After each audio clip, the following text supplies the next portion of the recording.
And I have to say, we want products made in America, made by American hands. Refusing to accept deliveries of Boeing jets. Stop taking delivery of Boeing aircraft. New tariffs may hurt Boeing more than Airbus. Not to order jets from Boeing, America's biggest exporter. The US company uses parts imported from Mexico and Canada. Boeing Canada is showing off a cool new expansion at its Winnipeg facility. This investment really is about the... Boeing might suffer more from the new tariffs than Airbus.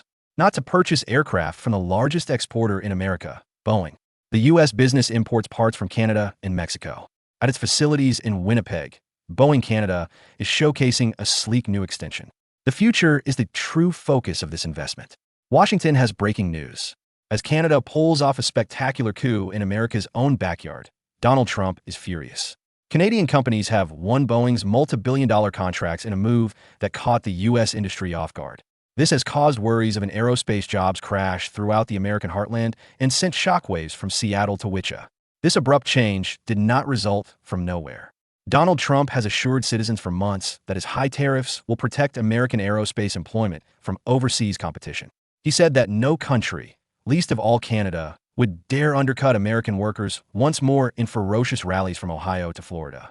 As a safeguard for Boeing and the thousands of workers in plants in Missouri, South Carolina, and Washington state, the White House slapped broad levies on imported airplane parts back in 2024.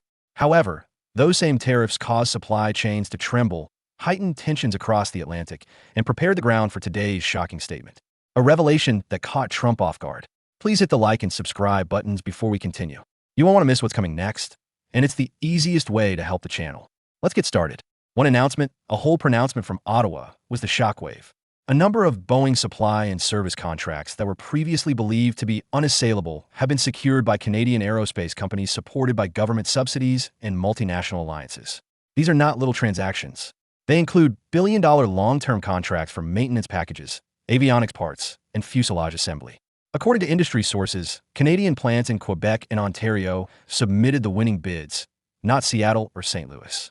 Boeing views the move as a strategic reorientation, an attempt to diversify manufacturing internationally and avoid the financial burden of U.S. tariffs. The optics, however, are harsh for Washington. Now heading north, one of America's most recognizable manufacturers is entrusting vital work to Canadians. The benefits were felt right away. Within minutes, Trump exploded on Truth Social, promising revenge and labeling it a horrible betrayal of American workers. Analysts cautioned that this is more than just a business change. A tectonic change is occurring.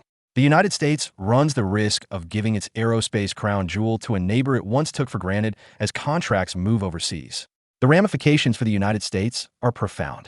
Fundamentally, this goes beyond a simple business reorganization.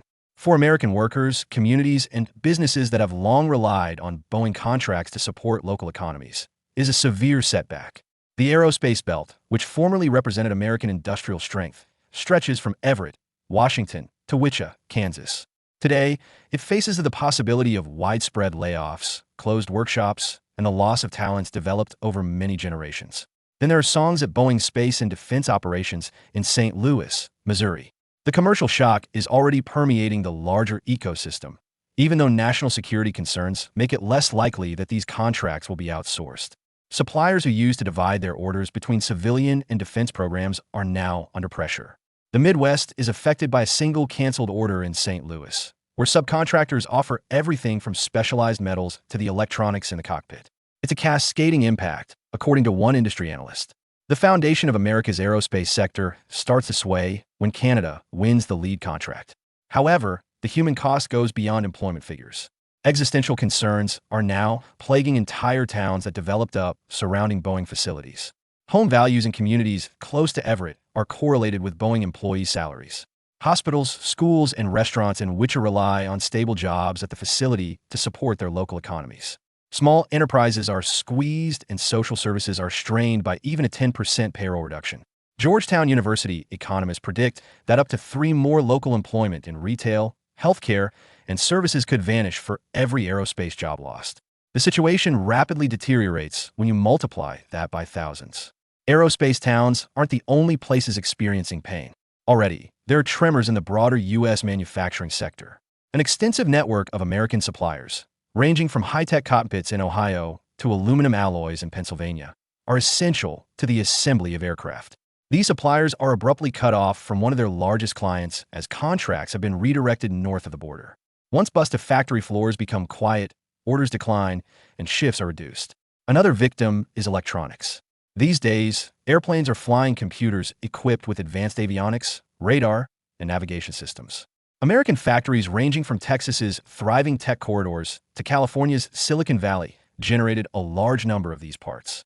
The choice to relocate avionics work to Ontario could put U.S. companies that used to dominate the industry at risk of going out of business. "We invested millions to scale up for Boeing, and now those investments are stranded," a Dallas supplier executive said. A slowdown in U.S. aerospace means less demand for steel mills, aluminum smelters, and rare earth processing plants spread across the Rust Belt. What starts as an aerospace story quickly spirals into a larger industrial crisis, raising fears of another hollowing out of American manufacturing. Politically, the timing couldn't be worse. Trump staked his second term on a promise to restore American revs, especially in swing states hit hard by deindustrialization. Energy and resource industries are also exposed. The financial markets are already reacting, as Boeing stock fell precipitously within hours of the announcement, wiping out billions of dollars in shareholder value. Analysts warn of further declines if production disruptions spread. Although tariffs were intended to protect American companies, they have forced one of the country's most iconic manufacturers to seek relief abroad. In states like Michigan, Pennsylvania, and Wisconsin, where margins in national elections are razor thin, the sight of pink slips in aerospace and manufacturing could have seismic electoral consequences. Trump's response has been characteristically explosive, accusing Canada of economic treason and threatening to impose retaliatory tariffs on Canadian aerospace imports in a hastily arranged press conference. However, policy experts point out that the White House has limited leverage. York, which is heavily invested in aerospace equities, stands to lose billions, putting retirees' savings at risk. Meanwhile, Canadian aerospace firms are enjoying a surge in investor confidence, with shares of Bombardier and other contractors spiking on news of the contracts. In other words, the loss of Boeing contracts to Canada is not an isolated corporate action. Carriers like Delta and American Airlines rely on Boeing aircraft to update their fleets, and delays or disruptions in production could force them to look abroad, perhaps even to Airbus, further eroding Boeing's dominance. Retaliatory tariffs could increase costs for U.S. airlines already struggling with higher fuel prices while failing to claw back contracts already signed in Ottawa. Therefore, airlines are caught in the crossfire. What makes this moment extraordinary is not just that Canada has landed contracts once tied to America's industrial crown jewel, but how it did so and what it reveals about the shifting balance of economic power. Trump's rage in Washington has left ordinary Americans in factory towns across the country wondering whether the jobs that built their communities are disappearing forever. It is a cascading crisis with implications for workers, communities, industries, and even national security. The shock is palpable from the busy factory floor in Everett to the quiet machine shop in Wichita. Ottawa's success is not coincidental. For decades, aerospace was more than just an industry. It was a pillar of America's global influence. The world purchased Boeing aircraft not only due to the company's engineering prowess, but also because it represented American strength, reach, and dependability. Today, Canada has moved up from being a regional partner to a direct competitor in the global aerospace order by snatching the very contracts that ensure Boeing's survival. For years, Canadian officials have carefully cultivated their domestic aerospace industry, establishing clusters around Montreal and Toronto, and making significant investments in research facilities. Bombardier's commercial aviation success, while modest in comparison to Boeing or Airbus, set the foundation for a network of highly skilled engineers and manufacturing lines that could be scaled quickly. When the United States imposed broad tariffs on imported parts, that infrastructure was suddenly in the ideal position to absorb redirected work. Effectively, Washington's own trade policy created the conditions for Ottawa's ascent. However, Canada's move goes far beyond economics. By acquiring Boeing contracts, Ottawa has shown both allies and rivals that American dominance in high-tech the symbolism is clear throughout Europe, Asian capitals, and the Middle East. One of America's most iconic industries can now be torn apart piece by a neighbor who has the will and ability to compete. This is not just about a set of contracts. It's about the decline of U.S. industrial prestige in the eyes of the world. The timing also amplifies the impact. At a time when the U.S. is trying to establish itself as the indispensable power in international trade, Washington is now perceived as being unable to defend even its own flagship companies from foreign competition. The optics are striking. While Washington imposes tariffs and lashes out on social media, Ottawa quietly closes deals, secures jobs, and positions itself as a rising hub of aerospace reliability. Take the global marketplace, where airlines in Asia, the Middle East, and Europe are already recalibrating their procurement strategies. Canada, traditionally the quieter partner in North American economic affairs, has taken advantage of Trump's protectionist agenda to position itself as a reliable alternative for international firms seeking stability. Those airlines will not be afraid to lean toward the Canadian end of the supply chain because they face less political uncertainty than their American counterparts. This could eventually cause Boeing's production to shift away from the United States, creating a parallel ecosystem in which Canadian factories and logistics hubs become as important to international aviation as the American ones once were. Additionally, there is the issue of alliances. The aerospace industry is not just about commercial aircraft. It also overlaps with defense, security, and international diplomacy. American defense exports, such as fighter jets and surveillance aircraft, are linked to Boeing's capabilities. If Canada becomes a linchpin in that production chain, Ottawa's influence in defense talks increases significantly.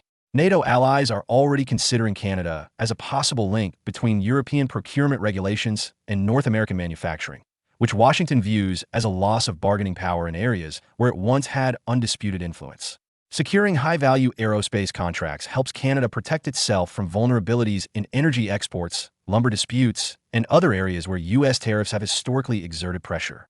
Diversification through aerospace gives Ottawa new political clout in addition to economic resilience.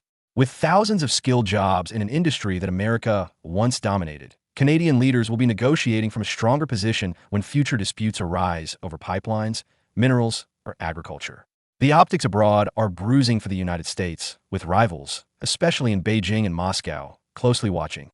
If Canada can carve out space in Boeing's production line, what might stop China's COMAC or Russia's United Aircraft Corporation from further advancing into markets once dominated by American firms? There's another layer: global supply chains themselves.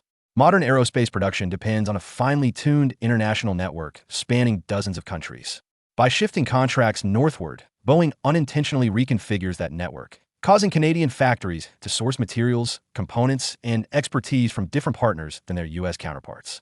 On paper, the loss of contract to Canada may seem insignificant, but strategically it signals that Boeing is no longer untouchable and that America's industrial power can be challenged not only by adversaries, but also by close allies. Could establish a new supply chain that is based in Montreal, Toronto, and Ottawa instead of Seattle or Wichita.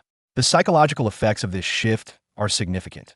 When the world thinks of North American aerospace, it may now include Canadian skylines as well. The ramifications of Canada's aerospace coup are also changing military and strategic calculations. Boeing's commercial strength has always been entwined with its role in U.S. defense. From fighter jets to surveillance platforms, the company's credibility around the world depended on its ability to deliver at scale.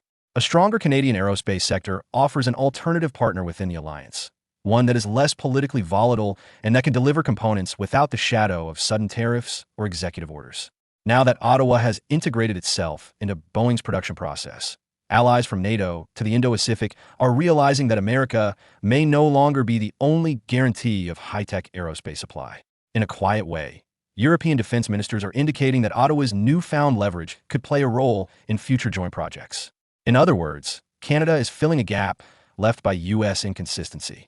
A Canadian aerospace hub offers a third option for governments balancing their alliances between Washington and Beijing: access to U.S.-grade technology without the political turbulence that comes with relying directly on Washington. Meanwhile, in Asia, the symbolism is even more profound. Countries like Japan, South Korea, and Singapore, longtime Boeing aircraft buyers, are weighing the possibility of a production line becoming more and more tied to Canadian factories. In Tokyo and Seoul, analysts have started to frame Canada's rise as a stabilizing factor, one that softens the binary choice between America and China. The United States is weakened not by China, but by its own neighbor. This broader geopolitical recalibration also reshapes trade dynamics. China is also watching with interest, as Beijing has invested billions in its domestic aerospace firm KO in an attempt to undermine the dominance of Boeing and Airbus. While Canada's move does not directly empower Chinese manufacturers, it does fragment the U.S. industrial monopoly and send a signal to buyers around the world that the American aerospace juggernaut is not invincible. It has long been in the shadow of its southern neighbor, with its exports tied to pipelines, lumber mills, and resource flows that rely on American markets. However, aerospace is different. It is high value, highly skilled, and globally demanded, allowing Canada to move from being a supplier of raw materials to an advanced manufacturer. By integrating itself into Boeing's contracts, Ottawa puts its economy on par with Japan's electronics industry or Germany's precision engineering, which alters how both Canada and the world view Canada. Damage is just as important as the economic loss. Washington has always used industrial power as a diplomatic tool. When American presidents visited other countries, they brought with them not only Air Force One, but also the implicit message that America produced the most sophisticated machines in the world. Today, that image is eroding. If Boeing is forced to rely more and more on Canadian facilities to fulfill its commitments, it will be more difficult to defend the idea of U.S. self-sufficiency in strategic industries. Rivals take advantage of this, allies pay attention, and neutral states subtly re-evaluate their beliefs about where industrial leadership actually lies. These capital flows matter. The more foreign money flows into Canadian aerospace, the more difficult it will be for the U.S. to regain its dominance. From a global perspective, the loss of Boeing contract to Canada is less about a neighbor stealing jobs and more about a reordering of industrial geography. Investment banks in London and Frankfurt are already adapting to this reality, advising clients to diversify portfolios toward Canadian aerospace equities, betting that Ottawa will continue winning contracts as Washington doubles down on tariffs. Pension funds in Asia are also following suit, interpreting Canada's rise as a hedge against American political volatility. Where once all roads led to Charleston, Seattle, or Wichita, new routes now lead to Montreal, Toronto, and Quebec City. Supply chains will follow those supply chains, and investors will follow those supply chains, and eventually, political power will follow the money. The repercussions are immediate for Americans, but they have long-term implications for the world. Canada has demonstrated that even allies can shift the balance of power when opportunities present themselves. By snagging Boeing contracts, Ottawa has not only safeguarded thousands of jobs for its citizens, but also announced to